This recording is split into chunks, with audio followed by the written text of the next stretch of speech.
मैं doctor Gurudatt Sharma, associate professor, department of ABST, government PG college Kalara, अपने विद्यार्थियों एमकॉम फाइनल के विद्यार्थियों के साथ सभी वर्गीय अंकेक्षण व कार्यक्रमों की समीक्षा, ऑडिट एंड के विषय में अपने बातों पर चर्चा करेंगे। इसके अंतर्गत सभी वर्गीय अंकेक्षण की परिभाषाएं, सभी वर्गीय अंकेक्षण के महत्व, सभी वर्गीय अंकेक्षण के लाभ, सभी वर्गीय अंकेक्षण के प्रकार और सभी वर्गीय अंकेक्षण के व्यवहारिक पहलू के अंतर्गत कर्मचारी विभाग की समीक्षा, चयन संबंधी नीति व कार्यक्रम की समीक्षा, प्रशिक्षण संबंधी नीति व कार्यक्रम की समीक्षा, समय लेखा की समीक्षा, कार्यभार की समीक्षा, गति समय थकान नियंत्रण की समीक्षा का विचार विमर्श प्रस्तुत कर चुके हैं। आज सभी वर्गीय अंकेक्षण व्यापारी पहलू के अंतर्गत हम उपक्रम मूल्यांकन कार्यक्रम की समीक्षा, गुण मापन कार्यक्रम की समीक्षा, निष्पत्ति मूल्यांकन कार्यक्रम की समीक्षा, प्रविधियों की समीक्षा, पारिश्रमिक संबंधी नीति व कार्यक्रमों की समीक्षा तथा श्रम निकासी की समीक्षा, मनोबल की समीक्षा तथा सभी अंकेक्षण की समीक्षा के अंतर्गत विचार विमर्श करेंगे। पहला, उपक्रम मूल्यांकन कार्यक्रम की समीक्षा, review of job evaluation programme. उपक्रम मूल्यांकन का तात्पर्य एक कंपनी में प्रत्येक उपक्रम तथा अन्य उपक्रमों की तुलना में मूल्य आंकना। एक कंपनी में कई प्रकार के कर्मचारी कार्य करते हैं और उन सब के कार्य का स्वभाव भिन्न भिन्न होता है, अतः इन सभी प्रकार के कर्मचारियों को एक सा वेतन नहीं दिया जा सकता। उदाहरणार्थ, एक कंपनी में मुख्य प्रबंधक, इंजीनियर, फोरमैन, अकाउंटेंट आदि व्यक्तियों को दिए जाने वाले वेतन एक समान नहीं हो सकता, क्योंकि जिन पदों पर ये व्यक्ति कार्य करते हैं उनके लिए शिक्षा, प्रशिक्षण, अनुभव, उत्तरदायित्व की भावना, शारीरिक क्षमता आदि आवश्यकताएं एक समान नहीं हो सकती। उपक्रम मूल्यांकन के विभिन्न पदों के लिए वेतन निर्धारित करते समय इन सभी घटकों का ध्यान रखा जाता है, अन्यथा श्रम असंतोष बढ़ने का खतरा रहता है। अतः प्रबंध अंकेक्षक के लिए उपक्रम मूल्यांकन की समीक्षा करना एक महत्वपूर्ण कार्य है। इस कार्य संपादन करने के लिए उसे निम्नलिखित बातें देखनी चाहिए। कंपनी में उपक्रम मूल्यांकन किया जाता है। कंपनी के विभिन्न पदों के लिए वेतन का निर्धारण उपक्रम मूल्यांकन के आधार पर किया जाता है। उपक्रम मूल्यांकन में सभी प्रकार के घटकों का ध्यान रखा जाता है। इस संबंध में जिन घटकों का ध्यान रखा जाता है उसके कुछ उदाहरण इस प्रकार हैं। शैक्षणिक योग्यता, एजुकेशनल क्वालिफिकेशन, प्रशिक्षण ट्रेनिंग, पद स्टेटस, नियुक्ति की विधि, मेथड ऑफ रिक्रूटमेंट, अनुभव एक्सपीरियंसेस, पदोन्नति के अवसर, पर्सनल चांसेस, उत्तरदायित्व की भावना, सेंस ऑफ रिस्पॉन्सिबिलिटी, शारीरिक क्षमता, फिजिकल कैपेसिटी, कार्य का वातावरण, वर्किंग कंडीशन, सार्वजनिक संपर्क, पब्लिक कॉन्टैक्ट, परिवार का बिछोह, डिसलोकेशन ऑफ फैमिली, उन व्यक्तियों की संख्या जिनका पर्याप्त पर्यवेक्षण करना है, number of persons to be supervised, विवेक का प्रयोग आदि। मूल्यांकन के लिए विभिन्न घटकों का उचित भार दिया जाता है। मूल्यांकन में कुछ प्रमुख घटकों का ही उपयोग किया जाता है, बहुत अधिक घटकों का नहीं। विभिन्न उपक्रमों में मूल्यांकन के औचित्य के संबंध में कर्मचारियों में संतोष की भावना है। उपक्रम मूल्यांकन अधिकार रेखाओं, लाइन्स ऑफ अथॉरिटी को स्पष्ट करने में सहायक हो रहा है। कर्मचारियों की पदोन्नति में भी उपक्रम मूल्यांकन का ध्यान रखा जाता है। गुणमापन कार्यक्रम की समीक्षा, review of merit rating programme. प्राय ये पाया जाता है कि एक ही उपक्रम जॉब पर कार्य करने वाले कर्मचारी कुशलता और योग्यता से भिन्नता रखते हैं। एक ही उपक्रम पर कार्य कर रहे इन विभिन्न कर्मचारियों के गुणों का मूल्यांकन करना ही गुणमापन मेरिट रेटिंग कहलाता है। गुणमापन किसी कर्मचारी की पदोन्नति, उसका स्थानांतरण तथा बोनस निर्धारण में बहुत सहायक होता है।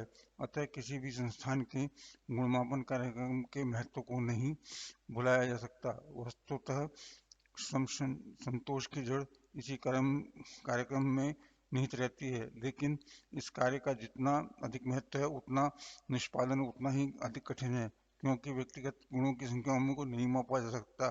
अतः यदि गुणमापन कार्यक्रम में तनिक भी खामी है तो यह कार्यक्रम असंतोष की जड़ बन सकता है। इसलिए प्रबंधन के शिक्षक को इस क्रम की समीक्षा करना बहुत महत्वपूर्ण कार्य है। इस संबंध में उसे निम्नलिखित बिंदुओं पर विशेष ध्यान देना चाहिए। गुणमापन की कसौटी में यथासंभव वस्तुनिष्ठ है। कर्मचारियों से व्यक्तिगत पूछताछ द्वारा ये ज्ञात करना चाहिए कि गुणमापन की कसौटी से संतुष्ट हैं अथवा नहीं। गुणमापन कार्यक्रम की कसौटी के संबंध में समय समय पर कर्मचारियों को सुझाव आमंत्रित किए जाते हैं और उन पर विचार किया जाता है। कर्मचारियों के दोषों को बताकर गुणमापन कार्यक्रम उनका मार्गदर्शन करता है। गुणमापन कार्यक्रम कर्मचारियों के चयन तथा परिवीक्षा अवधि प्रोबेशन पीरियड में उनकी परखने में सहायक हो रहा है। गुणमापन का सारा कार्य लिखित में होता है और इस संबंधी समस्त कार्यों का लेखा रिकॉर्ड रखा जाता है ताकि भविष्य के संदर्भ के लिए उनका उपयोग किया जा सके तथा यह कार्यक्रम कर्मचारियों के संबंध में प्रबंधकों को ज्ञान में वृद्धि करता है। निष्पत्ति मूल्यांकन कार्यक्रम की समीक्षा किसी भी संस्थान के कर्मचारियों द्वारा दिए गए कार्य का मूल्यांकन करना बहुत आवश्यक है। इसके आधार पर यह ज्ञात किया जाता है कि किस कर्मचारी ने प्रमाण से अधिक कार्य किया है, किसके प्रमाप का कम कार्य किया है और किसने माप के बराबर कार्य किया है। इसके आधार पर कर्मचारियों के लिए बोनस निर्धारण का कार्य सुगम हो जाता है। इस संबंध में प्रबंधन के को निम्नलिखित समीक्षात्मक कार्य करने चाहिए। उत्पादन लक्ष्य का निर्धारण। प्रबंधन के को देखना चाहिए कि प्रत्येक कर्मचारी के लिए उत्पादन लक्ष्य का निर्धारण कर दिया गया है। यह लक्ष्य उचित परिस्थितियों के अनुरूप तथा कर्मचारियों को इसके संबंध में पूर्ण जानकारी है। यह देखना भी आवश्यक है कि जिन परिस्थितियों में कर्मचारी कार्य करेगा उनका भी प्रमाणीकरण कर दिया गया है। लक्ष्यों तक पहुंच। जो लक्ष्य निर्धारित किए गए हैं उनके संबंध में यह जांच की जानी चाहिए कि कितने कर्मचारी उन लक्ष्यों तक पहुंच पाए हैं अथवा कितने उनसे पिछड़ गए हैं। पिछड़ने के कारणों का विश्लेषण। जो कर्मचारी अपने लक्ष्यों तक नहीं पहुंच पाए हैं उनके संबंध में प्रबंधन के को देखना चाहिए कि उपक्रम में इनके कारणों का विश्लेषण किया जाता है अथवा नहीं। इसके संबंध में यह देखना चाहिए कि लक्ष्य को पिछड़ने में निम्नलिखित में से क्या कारण है। क्या कर्मचारी अयोग्य हैं, क्या कर्मचारी अप्रशिक्षित हैं, क्या कर्मचारी की आवश्यक देखरेख सुपरविजन नहीं मिली, क्या कर्मचारियों को सामग्री समय पर नहीं मिली, क्या शक्ति की कमी के कारण लक्ष्य तक नहीं पहुंचा जा सका, क्या संयंत्र में खराबी आ जाने के कारण कर्मचारी को बेकार रहना पड़ा, क्या कर्मचारी को अच्छी किस्म के उपकरण समय पर नहीं दिए गए, क्या उपकरण का वातावरण कार्य करने के अनुकूल नहीं था, क्या अनुसूचीन में खराबी के कारण लक्ष्य तक नहीं पहुंचा जा सका, क्या कर्मचारियों के प्रबंधकों के प्रति असंतोष रहा, क्या लक्ष्य भी इतने ऊंचे रखे गए थे कि उन तक पहुंचना एक औसत व्यक्ति के लिए संभव नहीं था। कमियों को दूर करने के उपाय। यदि संस्थान में कर्मचारी उत्पादन लक्ष्यों तक नहीं पहुंच पाते तो इस संबंधी कारणों को ज्ञात करना ही पर्याप्त नहीं है, बल्कि प्रबंधन को यह भी देखना चाहिए कि प्रबंधकों के कारणों का सही विश्लेषण किया है, प्रबंधकों द्वारा इन कारणों को दूर करने के आवश्यक उपाय किए गए हैं तथा ये उपाय परिस्थितियों के अनुरूप हैं। प्रबंधन द्वारा किए गए उपायों को अपेक्षित परिणाम निकले हैं तथा यदि उपाय संतोषप्रद नहीं है तो इन संबंध में आवश्यक सुझाव देने चाहिए। प्रविधियों की समीक्षा। Review of procedures. कर्मचारियों की कुशलता बनाए रखने के लिए प्रविधियों का प्रमाणीकरण बहुत आवश्यक है। प्रविधियों से तात्पर्य कार्य करने की विधि से है। एक ही कार्य को करने से कई विधियां हो सकती हैं, लेकिन सर्वोत्तम विधि एक ही हो सकती है और इस विधि को खोजने के लिए निरंतर प्रयास जारी रहने चाहिए। इस संबंध में प्रबंधन अंकेक्षक को निम्नलिखित समीक्षात्मक बातें देखनी चाहिए। क्या विभिन्न कार्यों की प्रविधियां निर्धारित हैं? क्या ये प्रविधियां परिस्थितियों के अनुरूप हैं? क्या इनमें सुधार के लिए निरंतर प्रयास किए जाते हैं? क्या वैज्ञानिक अन्वेषणों को ध्यान में रखा जाता है? क्या प्रविधियां लिखित हैं और नहीं तो क्या उनके लिखित होना चाहिए? क्या प्रविधियां प्रशिक्षण के उपयुक्त हैं? क्या कार्य करने वाले कर्मचारी उनके अनुसार ही वास्तव में कार्य करते हैं? क्या कर्मचारी इन प्रविधियों के उपयुक्त समझते हैं? क्या प्रविधियों में किसी कार्य को कम किया जाना चाहिए? क्या प्रविधियों में कोई कार्य और जोड़ा जाना चाहिए तथा यदि प्रविधियों में परिवर्तन किया गया है तो उसके लिए क्या कंपनी की नीति तथा संगठन में परिवर्तित करना होगा? अंकेक्षक को यह भी देखना चाहिए कि परिवर्तन का कर्मचारी संपर्क, ग्राहक संपर्क तथा सार्वजनिक संपर्क पर क्या प्रभाव पड़ेगा। पारिश्रमिक संबंधी नीति एवं कार्यक्रमों की समीक्षा। Review of wages policy and programme. इस भौतिकवादी युग में एक कर्मचारी को दिया जाने वाला पारिश्रमिक ही सबसे अधिक प्रेरणास्पद तत्व का कार्य करता है। अतः पारिश्रमिक संबंधी नीति एवं कार्यक्रमों का औद्योगिक संबंधों पर बहुत प्रभाव पड़ता है तथा एक संतोषजनक नीति और कार्यक्रम की स्थापना किसी भी उपक्रम के लिए अत्यंत आवश्यक है। इसी कारण पारिश्रमिक संबंधी नीति एवं कार्यक्रम की समीक्षा में कार्य प्रबंधन के शिक्षक के लिए बहुत महत्व रखता है। उसे इस कार्य का निम्न प्रकार संपादन करना चाहिए। मजदूरों की सहमति। प्रबंधन को यह देखना चाहिए कि मजदूरी संबंधी नीति में श्रमिकों की सहमति प्राप्त करने के प्रयास किए जाते हैं अथवा नहीं।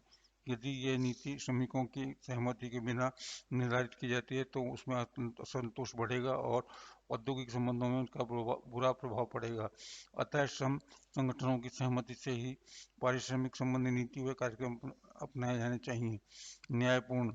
प्रबंधन के शिक्षक को देखना चाहिए कि पारिश्रमिक संबंधी नीति एवं कार्यक्रम न्यायपूर्ण है। न्यायपूर्णता की जांच करते हुए उपक्रम के स्वामी तथा श्रमिकों दोनों का दिन रखना चाहिए। इस दृष्टिकोण से नीति निर्धारित करते समय उपक्रम की लाभ दर का ध्यान रखा जाना चाहिए। कोई भी उपक्रम हानि उठाते हुए अधिक समय तक नहीं चल सकता, लेकिन ऐसी स्थिति में भी श्रमिकों को इतनी न्यूनतम मजदूरी तो मिलनी ही चाहिए कि जिससे वे अपने जीवन की सामान्य आवश्यकताओं की पूर्ति कर सकें। जब उपक्रम को अच्छा लाभ होने लगे तो श्रमिकों को भी उसमें से उचित हिस्सा मिलने की व्यवस्था होनी चाहिए। सरलता। मजदूरी संबंधी नीति और कार्यक्रम में अंतर्गत मजदूरी की ऐसी विधि अपनाई जानी चाहिए जो सरल हो, अर्थात जिससे श्रमिक वर्ग आसानी से समझ सकें और उसके आधार पर वे अपनी पारिश्रमिक की गणना कर सकें तथा भविष्य में प्राप्त होने वाले पारिश्रमिक का अनुमान भी लगा सकें। मितव्ययिता। मजदूरी संबंधी नीति और कार्यक्रम में मितव्ययिता का गुण होना चाहिए। इसका अर्थ यह नहीं है कि श्रमिकों को कम मजदूरी दी जाए, बल्कि पर्याप्त तात्पर्य है कि पारिश्रमिक संबंधी नीति और कार्यक्रम इस प्रकार बनाया जाए कि कम से कम खर्चे में अधिक से अधिक उत्पादन प्राप्त हो सके। कार्यक्षमता की मान्यता। सभी श्रमिकों की कार्यक्षमता एक समान नहीं होती है, अतः मजदूरी संबंधी नीति और कार्यक्रम इस प्रकार का होना चाहिए जो अधिक कुशल मजदूर को अधिक पारिश्रमिक का विश्वास दिला सके। इसके लिए श्रमिकों का गुणमापन आवश्यक है। विभिन्न प्रकार की बोनस तथा प्रीमियम योजनाओं पर विचार किया जाना चाहिए और उपक्रम के अनुरूप कोई योजना अपनाई जानी चाहिए। इससे न केवल कुशल श्रमिकों की कार्यकुशलता की मान्यता मिलेगी, बल्कि कम कुशल श्रमिकों को भी अपनी क्षमता में वृद्धि करने की प्रेरणा मिलेगी। प्रगतिशील। पारिश्रमिक संबंधी नीति और कार्यक्रम प्रगतिशील होना चाहिए। इसका तात्पर्य यह है कि पारिश्रमिक संबंधी नीति एवं कार्यक्रम ऐसे हों जिससे श्रमिकों की उत्पादकता में वृद्धि हो। उत्पादकता में वृद्धि होने से उपक्रम का लाभ बढ़ेगा और उसका एक भाग अतिरिक्त पारिश्रमिक के रूप में श्रमिकों को दिया जाए, जिससे उनकी उत्पादकता में और अधिक वृद्धि हो। इस प्रकार की कल्याणकारी चक्र की स्थापना ही हो सके। व्यावहारिकता। पारिश्रमिक संबंधी नीति व कार्यक्रम व्यवहारिक होने चाहिए। कई नीतियां सैद्धांतिक दृष्टि से बहुत ही आदर्श लगती हैं, लेकिन उनका व्यवहारिक महत्व नहीं होता। ऐसी नीति और कार्यक्रम सफल नहीं हो सकते। स्थायी। पारिश्रमिक संबंधी नीति और कार्यक्रम दीर्घकालीन होने चाहिए। यदि इनमें जल्दी परिवर्तन किए जाते हैं तो इनमें श्रमिकों का विश्वास नहीं जम पाएगा। लेकिन स्थायी समिति व कार्यक्रम से ही तात्पर्य नहीं है कि परिस्थितियों में परिवर्तन होने के बावजूद भी उन पर पुनर्विचार न किया जाए। आवश्यकता पड़ने पर उनका पुनरावलोकन अवश्य किया जाना चाहिए। इस प्रकार प्रबंधन के शिक्षक को देखना चाहिए कि पारिश्रमिक संबंधी नीति और कार्यक्रम सही प्रकार से बनाए गए हैं।